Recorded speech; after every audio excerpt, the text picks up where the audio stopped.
My name is Katie Lyndon and I am CEO at Exercise and Sports Science Australia, or ESSA. ESSA is the National Peak Professional Association for exercise and sports science professions, including the allied health discipline of exercise physiology. By way of background, I'm an accredited exercise physiologist myself, and over the last 20 years I've worked in a variety of contexts, including frontline clinical care as a cardiac scientist, private practice entrepreneurship as an exercise physiologist, and then subsequently moved into more system level leadership roles across the health sector, including in the Department of Health, Queensland Treasury and at consulting. So I'm at a point in my career now where that breadth of experience has really come together to give me an insight on the stakeholders that ESSA works with and how our members can help provide impact and a positive influence for Australians through exercise and sports science.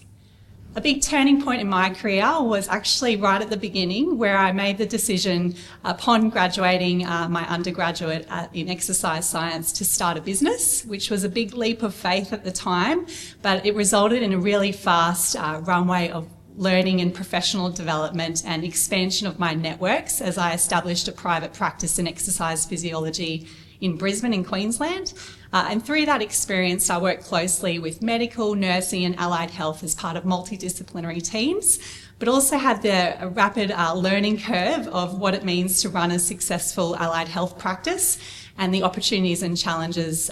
facing private practice, particularly in primary health care.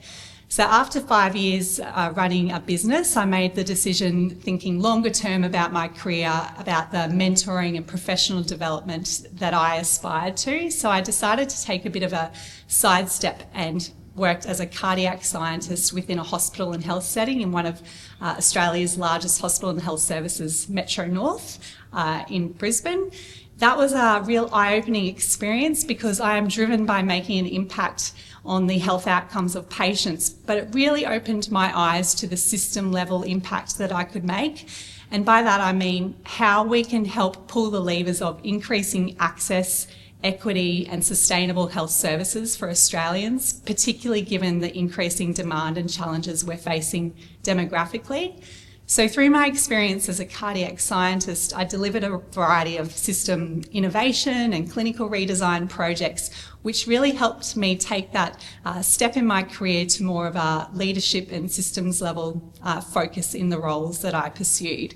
So subsequent to that, I took on a role at Queensland Treasury Corporation, where I was one of the few clinicians on a team of a multidisciplinary team of experts, including accountants, analysts, lawyers, and I worked as part of that team in partnership with hospital and health services to help with their financial sustainability. And through bringing my clinical lens and our knowledge of the quintuple aim of healthcare, where patient outcomes and experience is directly linked to workforce and sustainability of the service, I was able to bring that lens to how we could improve patient flow, expedite discharge, target avoidable hospitalisations to help improve the performance of the hospital and health services that we partnered with. And I continued to apply that system lens in subsequent roles at Deloitte Consulting, again partnering with hospitals and primary healthcare, and which has now led me to my current role here at ESSA, where I really do see the value of our exercise and sports science professionals in helping to address some of the really wicked challenges, those really systemic, sticky challenges that are facing our health system in terms of the increasing demand, but how our workforce is uniquely positioned to help address some of those challenges for the health system and improve the access to health services, improve evidence-based models of care to meet the needs of consumers closer to their home, and help improve the sustainability of a health system facing big workforce attraction and retention challenges. What I enjoy about the work I do is directly linked to why I entered the profession of exercise physiology in the first place 20 years ago. I am driven by making a positive impact on the lives of others through increasing their health and outcomes and performance. And whilst that has shifted from an individual practitioner lens to more of a system level lens in the current role I'm in, that passion and that connection to my personal and professional values of improving the health outcomes of others is still what drives me in my current role. What I'm really enjoying at the moment is connecting with our over 10,000 members at ESSA across Australia in understanding the unique opportunities and challenges facing them every day, whether they're working in a hospital environment or in frontline clinical care or in multidisciplinary team practice or in private practice. Each of those issues, challenges and opportunities have been highlighted to me throughout my engagement with members and continues to remain front of my mind in how I represent ESSA and continue to provide and advance opportunities for the professions that we represent. One recent example was that our team was at Parliament House in Canberra, and we brought together 6 families from across Australia and their children who were living with a disability and their allied health practitioner, the exercise physiologist, that was providing care to those patients. And by bringing all of those exercise physiologists and families together down into Canberra, we hosted an event in Parliament House to highlight the voice of the consumers in the current environment with the NDIS reforms underway, and really emphasise the importance of continuing to listen to the lived experience of consumers in terms of how reform is shaped, acknowledging that the system needs to be sustainable and evidence-based, but highlighting that consumer voice as part of our advocacy efforts. So I've certainly enjoyed the engagement component of my role. I'm also really enjoying bringing the perspective of having previously worked in the Department of Health in Queensland and understanding the real challenges facing the government in terms of an ageing population, demographic shifts, increasing demand, but finite and scarce resources in particular areas, including rural and remote areas.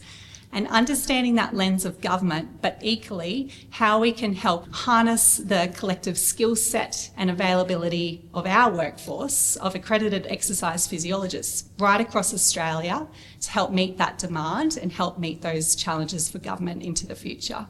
Like many other allied health disciplines, we're seeing trends in terms of workforce attraction, retention and maldistribution across Australia. So for our workforce, and in particular exercise physiologists, one key priority is how we can continue to drive leadership pathways so people have succession planning and growth and professional development in a lifelong career, and that way retaining the skilled, experienced exercise physiologist workforce as they advance through their career journey. So creating those leadership positions across the health system and with our health stakeholders has been a really critical trend for future-proofing the opportunities and advancement of exercise physiology across Australia.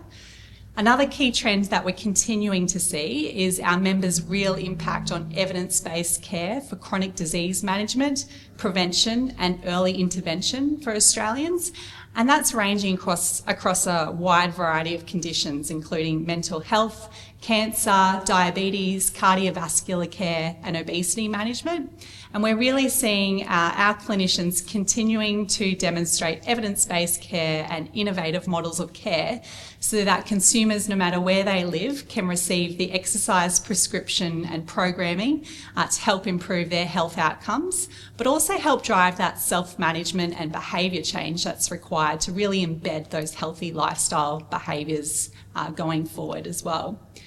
We're also seeing a trend around increased utilisation of exercise physiologists across hospital settings, with great models of care showcased in both inpatient and outpatient settings, as well as discharge to community, and the role that those professions play in accelerating patient flow, improving patient outcomes and reducing readmissions and other key performance indicators that hospital and health services are held accountable to. Another key trend we're seeing is around the weight loss medication usage, and we've seen recently through the PBS a shift in policy and access for Australians to weight loss medications. We certainly know through the evidence that there can be side effects and contraindications with the use of those medications. But our position really is proactive engagement of exercise physiologists when a patient is prescribed weight loss medication to reduce the risk of side effects such as frailty, muscle mass and bone density loss, which can then contribute to increased risk of falls or other health conditions that actually places a greater impact on the health system down the line. So we're seeing members doing more research, more impact in the space of weight loss medication and safe usage through the engagement of an exercise physiologist-led exercise program.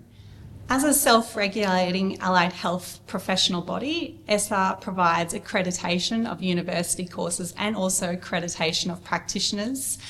including accredited exercise physiologists. So my recommendation for anyone early on in looking for career opportunities is to seek out those courses that are aligned to ESSA's robust self-regulation. There are many opportunities to work as an exercise and sports science professional across a variety of domains, but that accreditation really is the key to unlocking many of those opportunities longer term. In terms of individuals aspiring for a similar role that I have at ESSA, what I've really been fortunate and grateful for is the opportunity to remain connected to my professional association across the last 20 years. So I've been involved with ESSA in the capacity as a student, as a staff member of our policy and advocacy team, but also as a volunteer in the capacity as a previous board director and vice president at ESSA. And it was through the variety of those lenses that I've had and that experience at ESSA that it's all really come together nicely for me to contribute in this capacity as CEO at ESSA. I also believe that my growth mindset has been really important for me to continue to stretch and advance myself over the 20 years, and I've certainly carved out a windy path throughout my career, but it's really been led by my mission and my passion for improving the health of Australians. I like to walk the talk, so outside of work I'm certainly motivated to continue my own personal exercise program, and I've certainly found that that has helped maintain the clarity and the resilience and the composure that I need in sometimes a fast-paced role. So maintaining that regular exercise program outdoors in nature has been pivotal to my own personal well-being, but also my performance in my role. I have 2 young children, so I'm busy also on weekends with weekend sport, which I really enjoy as well.